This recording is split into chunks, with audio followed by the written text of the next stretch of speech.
পারিবারিক ভাঙ্গন, মা-বাবার মাঝে দ্বন্দ্ব, বিচ্ছেদ যে কোনো সন্তানের সুস্থ মানসিক বিকাশের প্রধান বাধা হয়ে দাঁড়ায়। শ্রাবণও তেমন, বাবা-মায়ের বিচ্ছেদ তাকে একঝাঁক একাকিত্ব, অস্তিত্বহীনতা এবং হতাশার মুখে দাঁড় করিয়ে দেয়। তার অন্ধকার জীবনে হঠাৎ এক টুকরো আলো হয়ে আসে নীলা, অল্প অল্প করে জমতে থাকে তাদের ভালোবাসা এবং ঘর বাঁধার স্বপ্ন। সে নীলাই যখন নিভু নিভু করে ডুবে যেতে চায় ঠিক তখনই শ্রাবণ ফিরে যায় তার পুরনো একাকিত্বে। অবহেলা নামক ফিনিক্স পাখি তাকে করে তোলে ভয়ানক, প্রচণ্ড ভয়ানক। রোমান্টিক থ্রিলার সুইসাইড নোট শ্রাবণ এবং চার দেয়ালের মাঝে আটকে থাকা অসহায় এক মায়ের গল্প। সুইসাইড নোট ঝুমুর নামক এক প্রাণবন্ত কিশোরীর গল্প। সুইসাইড নোট আমি এবং আমাদের গল্প। প্রচ্ছদ আদনান আহমেদ রিজন। চ্যানেলটিকে সাবস্ক্রাইব করে দিবেন আর বেল আইকনটি প্রেস করে অনলি সেট করে আমাদের পাশে থাকবেন। উৎসর্গ। ছেলেটাকে আমি কখনো দেখিনি, কোনো ফোন কল কিংবা কোনো মেসেজ হয়নি আমাদের মাঝে। এমনকি সোশ্যাল মিডিয়াতেও কখনো যুক্ত ছিলাম না আমরা। ছেলেটাকে যেদিন আমি প্রথম জানতে পারলাম, চিনতে পারলাম এবং বুঝতে শিখলাম সেদিন সে আর পৃথিবীতে নেই। অবশ্য এ দেশে মৃত্যুর আগ পর্যন্ত কেউ তার পর্যাপ্ত মূল্য পায় না। আবরার ফাহাদ আমাকে স্মরণ করিয়ে দেয় আন্তোনিও গ্রামসির অর্গানিক ইন্টেলেকচুয়ালদের, যারা কিনা সাধারণ মানুষের পক্ষে কথা বলে, যারা কিনা সাধারণ মানুষের অধিকার নিয়ে কথা বলে, যারা স্রোতের বিপরীতে কথা বলে। এদেশে এত এত ট্রেডিশনাল ইন্টেলেকচুয়ালদের ভিড়ে আবরার ফাহাদের মতো অর্গানিক ইন্টেলেকচুয়ালদের সংখ্যা খুব কম। এতই কম যে তাদেরকে আপনি হাতের আঙুলে গুনতে পারবেন। তবে এক সময়ে দেশে অনেক অর্গানিক ইন্টেলেকচুয়াল ছিল, যখন এদেশে বঙ্গবন্ধু ছিল, যখন এদেশে মুক্তিযুদ্ধ ছিল, যখন এদেশের মানুষের মধ্যে মুক্তির চিন্তা ছিল। এখন সবাই খেয়ে পরে বেঁচে থাকতে পারলেই নিজেকে সুখী মনে করে। এতটুকুতেই তারা সন্তুষ্ট। এখন আর কেউ মুক্তির চিন্তা করে না, এখন চিন্তা করে ঝামেলাহীন জীবন কাটানোর। অথচ এখন এদেশে আবরার ফাহাদদের খুব দরকার ছিল, সংখ্যাটা একজন নয় বরং প্রয়োজন ছিল হাজারজন আবরার ফাহাদের। ভূমিকা। আমি মূলত কবিতার মানুষ। একদিন মাথার ভিতরে হঠাৎ ভিড় করে একটি প্রেমের গল্প নিজের মতো করে সাজানো শুরু করলাম, নামও দিয়েছিলাম ভালোবাসার আরেকটি গোধূলি। কিন্তু প্রাসঙ্গিক ঘটনা বর্ণনা এবং সাবলীল উপস্থাপনা করার মতো সাহস ছিল না বলে উপন্যাসটি লেখার মতো দুঃসাধ্য কাজটি করতে পারিনি আর। তাই পরীক্ষামূলকভাবে নিজের দুর্বলতাগুলো কাটিয়ে তোলার জন্য লেখা শুরু করি আরেকটি কাহিনী। লিখতে লিখতে মন বসে যায় কাহিনীতে এবং সেই পরীক্ষিত কাহিনীটি আজকের সুইসাইড নোট। সুইসাইড নোট তথাকথিত রোমান্টিক থ্রিলারের থ্রিল দিতে না পারলেও হয়তো পাঠকের ভাবনায় দাঁড় করাতে পারবে এমন একটি বাক্য, এমনও জীবন হয়। এমনও কিছু অসহায় মানুষ হয় এবং কয়েকটি দীর্ঘশ্বাস। সুইসাইড নোট লিখতে গিয়ে মাঝে মাঝে ২-৩ লাইন লেখার পর থেমে যেতাম, লিখতে পারতাম না, মনে হতো কিছু চরিত্রকে বেশি কষ্ট দিচ্ছি। তাই পুরো কাহিনী সাজানোর পরেও লেখা শেষ করতে ২ বছর সময় লেগে যায়। তবে ঝুমুর চরিত্রটি লিখতে আমি খুব স্বাচ্ছন্দ্য বোধ করতাম। খুব ভালো লাগার চরিত্র হল ঝুমুর। বলে রাখা ভালো, শ্রাবণ নামটি ইচ্ছে করেই শ্রাবণ লেখা হয়েছে, এটা বোঝানোর জন্য যে শ্রাবণ চরিত্রটি তার নামের মতো অনেক কিছু থেকে বঞ্চিত। ভুলভাবে উপস্থাপিত কিছু মানুষের কাছে শ্রাবণ তার নামের মতোই অস্তিত্বহীনতায় ডুবে যাওয়া একজন মানুষ। তার নামের মতোই সুইসাইড নোট। তার ডায়েরির প্রতিটি তারিখ লেখার ভঙ্গি তার মানসিক অবস্থা প্রকাশের জন্য বিশেষভাবে ব্যবহৃত। প্রকাশক সাহেবের কথা না বললেই নয়। উনি এ বইটি প্রকাশের ক্ষেত্রে অনেক বড় অনুপ্রেরণা হিসেবে কাজ করেছেন। এরকম লেখকবান্ধব প্রকাশক আমরা নতুন লেখকেরা খুব করে চাই। সবকিছুর পরেও কিছু ভুল থেকে যাবে, কিছু জিনিস অপ্রাসঙ্গিক মনে হবে অনেকের কাছে, তবুও চেষ্টা করেছি যতটুকু সম্ভব সাবলীলতা এবং প্রাসঙ্গিকতা রাখার। জানি না কতটুকু পেরেছি, তবে ইনশাআল্লাহ ভুলগুলো আস্তে আস্তে কাটিয়ে তুলতে পারব কোনো একদিন, আমার পরের কোনো উপন্যাসে। মোক শহীদুল ইসলাম রাজন। সুইসাইড নোট মাঝারি আকৃতির আবদ্ধ রুমে তখনও বেজে চলছে Hungarian suicide song, the gloomy Sunday. ভেসে আসছে কিছু লাইন যেগুলোর ভাবার্থ ছিল এমন: প্রিয়তমা, আমি চাই আমার স্বপ্নরা তোমাকে আর জেকে না বসুক। এ হৃদয় তোমাকে বলে যাচ্ছে আজ ঠিক কতটা চেয়েছিলাম তোমায়। ধীরে ধীরে ভেতরে প্রবেশ করে পুলিশ। শুরুতে হালকা আলো, বাকিটা আবছা অন্ধকার।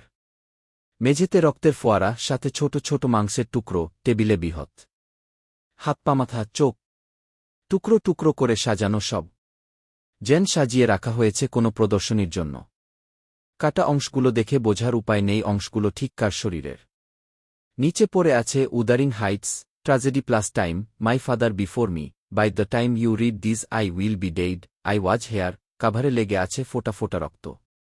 আরও পড়ে আছে কয়েকটি ব্যর্থ আঙুল। সিলিংয়ে ঝুলে আছে রশি, অন্য ফ্যানের বাতাসে ঝুলছে ধীরগতিতে। মেঝে এবং টেবিল ছাড়াও বইয়ের তাক, দেয়াল, চেয়ার সবকিছুতে ছড়িয়ে ছিটিয়ে আছে রক্তের দাগ। কোথাও একে আছে মানুষ, কোথাও একে আছে বিরহ, কোথাও একে আছে প্রেম। Suicide note. নীলা বাধা পড়ে আছে চেয়ারে, অজ্ঞান অবস্থায়। নীলার মাথা নেতিয়ে পড়ার ধরন, তার চোখমুখ দেখে মনে হচ্ছিল বহুদিনের কাঙ্ক্ষিত কোনো ঘুম ঘুমিয়েছে সে। সে তখনও জানে না শ্রাবণ কোথায়, কেমন আছে, বেঁচে আছে নাকি মরে গেছে। শ্রাবণ তার প্রেমিকের নাম, যে তাকে ভয়ানকভাবে ভালোবাসত। নীলা তার ভালোবাসা সঠিকভাবে বুঝতে পারেনি কখনোই। তার কিছু চুল কপাল বেয়ে চোখ ছুঁয়ে এমনভাবে পড়েছিল ঠিক যেমনটা শ্রাবণ চাইত। যখন তাদের সম্পর্ক ভালো ছিল, তখন এভাবে চুল পড়া দেখলে সে নীলার সামনে বসে নীলার হাঁটুতে হাতের ভর দিয়ে নীলার দিকে একদৃষ্টিতে তাকিয়ে দেখত আর বলত, আমাকে কখনো ছেড়ে যেও না প্লিজ। বলেই নীলার কোলে মাথা রেখে বসে থাকত। নীলা তখন শ্রাবণের মাথা সোজা করে তুলে ধরে চোখে চোখ রেখে বলত, আমি চলে গেলে আমার পাগলটা কার কোলে এভাবে মাথা রাখবে, এবং শ্রাবণের দিকে তাকিয়ে হাসত, ভালোবাসার হাসি। বিয়ের পর চোখের উপর চুল পড়ার দৃশ্য দেখার মতো কখনো কোনো আবদার করেনি শ্রাবণ। তখন নীলা ইচ্ছে করে চোখের উপর চুল ফেলে রাখলেও ফিরে তাকাত না সে। নীলার সাথে পরিচয় হওয়ার পর থেকে তার পুরোটা জুড়ে ছিল নীলা। নীলা আর শ্রাবণের পরিচয় ভার্সিটি জীবনে, 2 বছরের জুনিয়র ছিল নীলা। আন্তঃবিভাগীয় বিতর্ক প্রতিজ। Suicide note. এমনি কথা খুঁজে পাচ্ছিলাম না। পেছন থেকে শ্রাবণের বন্ধুরা হাসতে হাসতে কি যেন বলতে চাইল। নীলার সেটা বুঝতে বাকি রইল না, সে লজ্জায় পড়ে গেল। শ্রাবণও তাই। শ্রাবণ বলল, আচ্ছা আমি আসি। আমিও। বলেই দুজন দুদিকে চলে গেল। পেছন ফিরে তাকাতে গিয়েও কেউ তাকায়নি। ডিপার্টমেন্টে জুনিয়র মেয়েদের মাঝে এমনিতেও শ্রাবণ সম্বন্ধে অনেক ভালো ধারণা। সে অনেক ভদ্র, হাসিখুশি আর শান্ত স্বভাবের। কয়েকজন জুনিয়র ওকে অনেক পছন্দ করে, সেসব জুনিয়রের একজন হল নীলা। চোখের উপর চুল পড়া ছাড়াও নীলার প্রতি শ্রাবণের আরও কিছু আবদার ছিল। শ্রাবণ ছিল অনেক গোছালো স্বভাবের, তবে যখন থেকে নীলার সাথে পরিচয়, তখন থেকে অগোছালো হয়ে গেল। সে চাইত নীলা তাকে বকাঝকা করে গুছিয়ে নিবে, আর তাই সে ইচ্ছে করেই অগোছালো হয়ে থাকত। শ্রাবণ বলত, কেবল তুমি গুছিয়ে দিবে বলে আমি অগোছালো হয়ে যাব আবার? তুমি নিয়ম করে শাসন করবে বলে আমি অনিয়ম করব বারবার? নীলাও শ্রাবণকে নিজের মতো করে গুছিয়ে নিতে লাগল। নীলার প্রতি শ্রাবণের আরও একটি আবদার হল, নীলা যেন তার সাথে অনেক ঝগড়া করে, রাগ কিংবা অভিমান করে। তাই সে মাঝে মধ্যে ইচ্ছে করেই নীলার অবাধ্য হতো, নীলাকে খেপাত। ঝগড়ার এক পর্যায়ে নীলা যখন কান্না শুরু করত, তখন শ্রাবণ পিছন থেকে নীলাকে জড়িয়ে ধরে কানের কাছে মুখ নিয়ে বলত, সরি, ইচ্ছে করে রাগানোর জন্য। এতে নীলার রাগ না কমে বরং বেড়ে যেত, আর বলত, এরকম ঝগড়া করলে আমি সত্যিই একদিন দূরে চলে যাব। Suicide note. নীলা দূরে চলেও গিয়েছিল। তবে দূরে গিয়েছিল শ্রাবণের অতিরিক্ত অধিকার দেখানোর কারণে। অতিরিক্ত অধিকার দেখানোটা একসময় নীলার মনে তার জন্য বিরক্তির জন্ম দেওয়া শুরু করে, আর সে বিরক্তি থেকে বাঁচতেই তৃতীয় ব্যক্তির উদয়। তৃতীয় ব্যক্তিটি আসাতে নীলা অনিচ্ছাকৃতভাবে ঝুঁকে পড়ে তার উপর, আর শ্রাবণ তার পুরনো একাকিত্বের। শ্রাবণের একাকিত্ব ছিল ছোটবেলা থেকে। তার বাবা ছিলেন একজন ব্যবসায়ী, সারাদিন বাহিরে বাহিরে থাকতেন, বউ আর ছেলেকে তেমন সময় দিতেন না তিনি। শ্রাবণের বাবা মায়ের মাঝেও তেমন ভালো সম্পর্ক ছিল না তখন। সম্পর্ক ভালো না থাকার পিছনে প্রধান কারণ এক পরনারীর উপর লোভ ছিল শ্রাবণের বাবার। টাকার কারণে পরনারীকেও হাতের মুঠোয় পেয়ে গেলেন তিনি। এ নিয়ে স্বামী স্ত্রী দুজনের মাঝে ঝগড়া হতো প্রায়, অনেক মারধরও করতেন শ্রাবণের মাকে।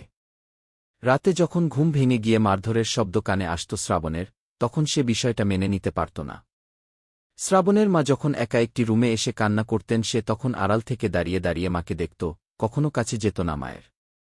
বাবাকেও ভয়ে কিছু বলতে পারত না কখনো। যখন পরনারীর উপর বাবার লোভ বিষয়টি ভালোভাবে বুঝতে পারল, তখন থেকে বাবার উপর ঘৃণা জন্মাল তার। একটু ঘৃণা জন্মেছিল মায়ের উপরও।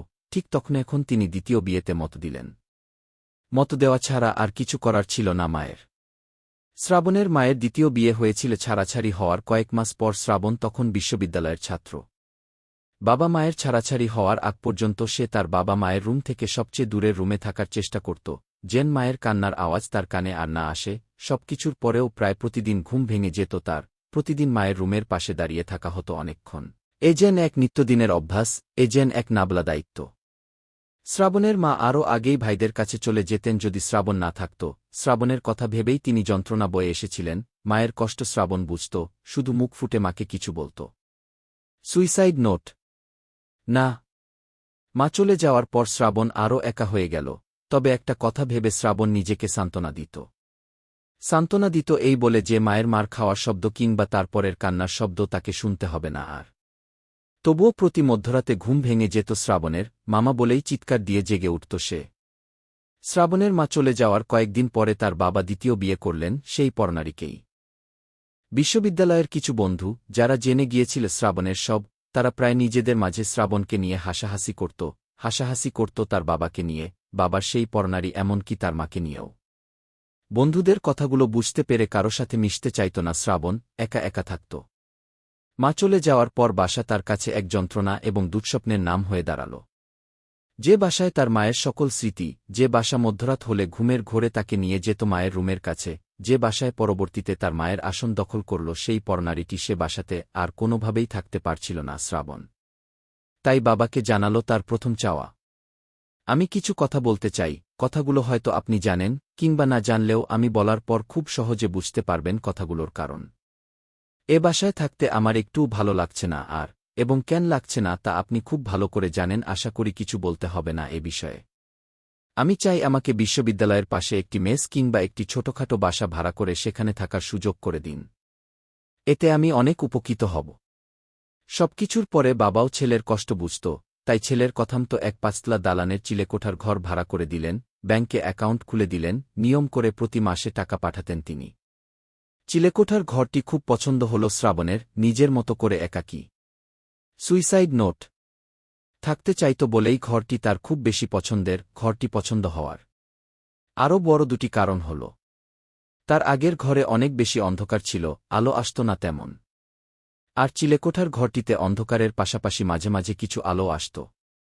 এবং এ ঘরে মায়ের কান্নার জন্য আলাদা কোনো রুম বরাদ্দ ছিল না।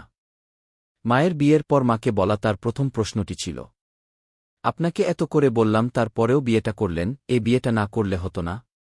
কথার জবাব হিসেবে সেদিন মা কোনো উত্তর দেননি শ্রাবণকে, চুপ করেই ছিলেন। এ উত্তর মায়ের জানা নেই। বাবা থেকে আলাদা হওয়ার পর শ্রাবণ মাকে প্রায় দেখতে যেত, মায়ের কাছে কিছুদিন থেকেও গিয়েছিল প্রথম কয়েকবার। তবে যেদিন থেকে মায়ের দ্বিতীয় বর আসা যাওয়া শুরু করল সেদিন থেকে মায়ের কাছে যাওয়া কমে গেল শ্রাবণের। যেদিন প্রথম মায়ের দ্বিতীয় বরকে শ্রাবণ দেখল তখন সে কথা বলছিল মায়ের সাথে। সেদিন শ্রাবণের মা শ্রাবণকে তার বাবা সম্বন্ধে জিজ্ঞাসা করতে গিয়ে বললেন, তোমার বাবা কেমন আছেন? শ্রাবণের মা সবসময় স্বামীর কথা কম জিজ্ঞাসা করতে চাইতেন, অথচ তার আর শ্রাবণের বেশিরভাগ কথা জুড়েই থাকত শ্রাবণের বাবা। মায়ের এ প্রশ্ন শুনে শ্রাবণের কণ্ঠে দীর্ঘশ্বাস। বাবা ভালো আছে। তুমি ঠিকমতো পড়াশোনা কর? হ্যাঁ। পরনারীটির কথা জিজ্ঞাসা করতে গিয়েও থেমে গিয়ে আবার বললেন, নতুন মা তোমার সাথে কথা বলত? হ্যাঁ, বলতে চাইত, কিন্তু আমি বলিনি কখনো। তোমাকে স্নেহ করত? আমি উনার সামনে যেতাম না তেমন। কেন? ভয় পেতে? Suicide note. শ্রাবণ তখন অন্যদিকে কথা ঘুরিয়ে মাকে বলল, আমি জানি সামনের ঘরে বসা লোকটিকে, আমি এই নিয়ে তেমন কিছু বলব না আপনাকে, শুধু বলবো বিয়েটা না করলে হয় না? তুমি যেহেতু লোকটিকে চেনো এবং জানো যে কেন তিনি এখানে এ বাড়িতে, তাই নতুন করে তোমাকে আর কিছু বলার নেই। বেশ কয়েকদিন ধরে তুমিও শুনে আসছ সব। সময় হলে তুমি নিজেই বুঝে যাবে এই বিয়েতে আমার মতো ছিল কিনা এবং এই বিয়েটা কেন। কিছু কিছু সময় প্রকৃতির কাছে নিজেদের ছেড়ে দেওয়া ছাড়া আমাদের হাতে আর কোনো উপায় থাকে না। শ্রাবণ মাথা নাড়ল। তাদের কথার মাঝে হঠাৎ লোকটি এসে হাজির, সাথে শ্রাবণের মামা। শ্রাবণ, এদিকে আসো তো, তোমার সাথে কিছু কথা আছে বলেই মামা তাকে বের করে অন্য রুমে নিয়ে গেলেন। তারপর তাকে পাশে বসিয়ে বললেন, কেমন আছো শ্রাবণ? শ্রাবণ মায়ের রুমের দিকে তাকাতে তাকাতে বলল, জি মামা ভালো, আপনি কেমন আছেন? মামা শ্রাবণের দৃষ্টি আকর্ষণ করে বললেন, হ্যাঁ ভালো। তারপর শ্রাবণ নিচের দিকে তাকিয়ে জিজ্ঞাসা করল, মায়ের বিয়ে দেওয়াটা কি খুব দরকার? দেখো শ্রাবণ, তুমি এখন ছোট না যে তোমাকে অনেক কিছু ঘুরিয়ে ফিরিয়ে বলতে হবে। তুমিও সব কিছু বোঝো। আমরা কেন এইসব করছি, কেন তোমার মায়ের দ্বিতীয় বিয়ে, কেন তোমার দ্বিতীয় বাবা, সব বুঝে। দ্বিতীয় বাবা শুনে শ্রাবণ কিছুক্ষণ চুপ থেকে তারপর বলল, আমার বাবা বেঁচে থাকতেও দ্বিতীয় বাবা? তোমার বাবা কি কোনো মানুষ? একটা পশু সে। আমার বোনকে অনেক কষ্ট দিয়েছে, এখন আবার বিয়েও করেছে। তোমার মাকে তো আমরা অনেক আগেই নিয়ে আসতাম, অনেকবার বলেছিলামও। সে